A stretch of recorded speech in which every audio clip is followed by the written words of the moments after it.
જે ગ્લોબલ ફ્રન્ટથી પણ આપણને એક પોઝિટિવ સંકેતો જ મળી રહ્યા છે, કારણ કે ગઈકાલે જુઓ અમેરિકાના બજારોમાં આપણને જે તેજી આવતી જોવા મળી, ખાસ કરીને તમને ડાઓ જોન્સ લગભગ 0.5%, S&P 500 અને નાસ્ડેક ત્રણમાં એક સારી તેજી આવી, અને નાસ્ડેકની અંદર S&P 500ની અંદર ગઈકાલે આપણને એક રેકોર્ડ સ્તરે ક્લોઝિંગ થતું જોવા મળ્યું છે. ખાસ કરીને હવે અહીંયાથી ડોઇચ બેંક એવું કહી રહ્યું છે કે નાસ્ડેક S&P 500 હવે અહીંયાથી 5750 સુધી પણ પહોંચી શકે છે, અને જો ગઈકાલે 5745ની આજુબાજુનું આપણને એક ક્લોઝિંગ આવતું જોવા મળ્યું હતું, એટલે એ પણ અહીંયાથી ખાસ એક ફોકસમાં રહેશે.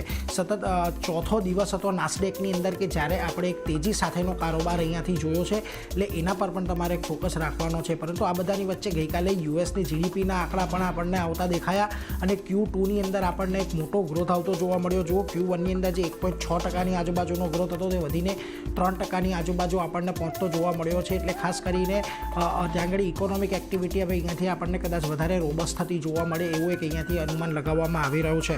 પરંતુ આ બધાની વચ્ચે તમને ખાસ કરીને બેઝ મેટલ્સની અંદર એક તેજી જોવા મળી રહી છે. જો અત્યારે આપણી સ્ક્રીન પર ફ્લેશિસ ચાલી જ રહ્યા છે. ખાસ કરીને ચીને પોતાનો જે રિઝર્વ રિક્વાયરમેન્ટ રેશિયો છે એની અંદર ઘટાડો કર્યો છે, એટલે આ પણ એક બહુ મોટું રાહત પેકેજ ચીન તરફથી આવતું જોવા મળી રહ્યું છે, જેને પગલે આપણને આંતરરાષ્ટ્રીય બજારમાં કિંમતોમાં એક તેજી જોવા મળી છે. કોપર જે છે 2 મહિનાના ફરી પાછા આપણને શિખર પર પહોંચતું જોવા મળી રહ્યું છે, અને $4.60નો જે એક માર્ક છે ત્યાં ફરી પાછું એક વખત કોપર આપણને પહોંચતું જોવા મળી રહ્યું છે. આ ઉપરાંત તમને સ્ટીલ 1 મહિનાની ઊંચાઈ પર પહોંચતું દેખાયું છે.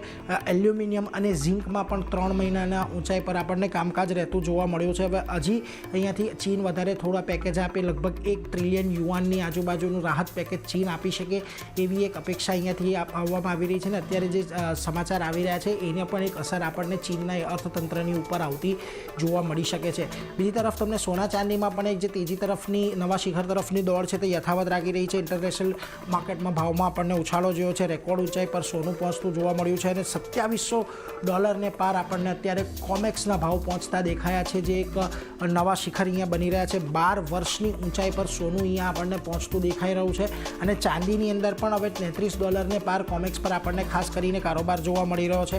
હવે બજારને હજી પણ અહીંયાથી અમેરિકાની અંદર જે આપણે 0.5% વ્યાજદર કાપ જોયો, હવે આ વર્ષમાં હજી બીજી 2 ફેડની બેઠક થવાની છે, અને એ ફેડ બેઠકની અંદર પણ લગભગ 0.75%ની આજુબાજુના વ્યાજદર કાપની આશા છે, એટલે એના પર એક ખાસ ધ્યાન રાખજો. પરંતુ એ ક્રૂડના ફ્રન્ટ પરથી આપણને એક પોઝિટિવ સમાચાર આવતા દેખાઈ રહ્યા છે કે ક્રૂડમાં આપણને ઘટાડો જે $75 સુધીની એક રનઅપ જોઈ હતી ત્યાંથી ફરી પાછો ઘટાડા તરફી કારોબાર જોવા મળી રહ્યો છે. ગઈકાલે લગભગ 3.5% જેટલું આપણને ક્રૂડની અંદર ઘટાડો આવ્યો છે, અને $71ની નીચે આપણને ભાવ પહોંચતા જોવા મળી ગયા છે.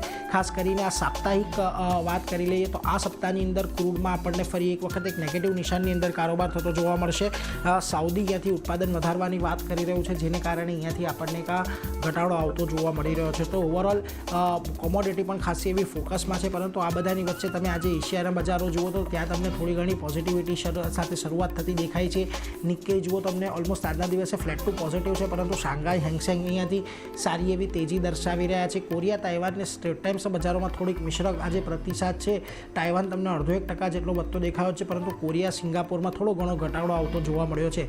હવે ગઈકાલે આપણું જે ક્લોઝિંગ આવ્યું હતું ભારતીય બજારનું, ખાસ કરીને કેશમાં ઘણું મહત્વનું હતું. 26,200 પાર એક રેકોર્ડ લેવલ પર ક્લોઝિંગ જોયું. 26,308 ફ્યુચર્સ બંધ થયું હતું.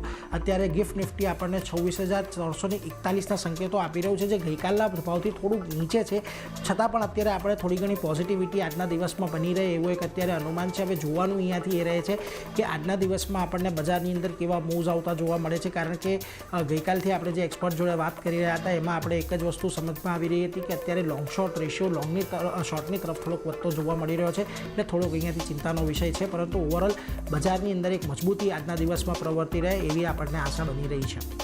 જી નીરજ,